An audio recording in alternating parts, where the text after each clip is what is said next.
নমস্কার বন্ধুরা, আমি অমৃতা। আমার এই অমৃতা টেলসে দুদিন আগে আমি একটা অ্যাড দিয়েছিলাম যে অমৃতা হেসেল ওপেন হচ্ছে 5ই মার্চ 2025-এ। আমি চাতরা শ্রীরামপুরের বাসিন্দা, আর চাতরা শ্রীরামপুরের বাসিন্দারা সবাই জানো যে 5ই মার্চ থেকে শুরু হচ্ছে শীতলা পুজো।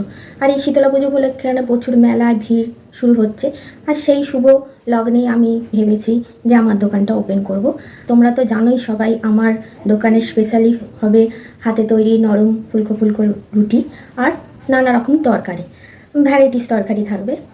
শুধু মেলার 5 দিনের জন্য আমি রেখেছি কিছু কম্বো প্যাক, যেমন পোলাও, চিকেন কষা, রাইস আর চিলি চিকেন, বা কিছু ভেজিটেবল চপ বা ডিমের টেবিল বা কাটলেট।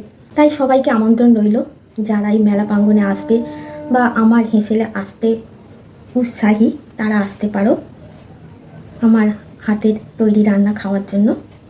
হ্যাঁ, তোমরা সবাই আমাকে যে শুভ কামনা জানিয়েছো আমার দোকান ওপেনের জন্য, তার জন্য তোমাদের অসংখ্য ধন্যবাদ। আজকে তাহলে আমি আসি। শুভরাত্রি।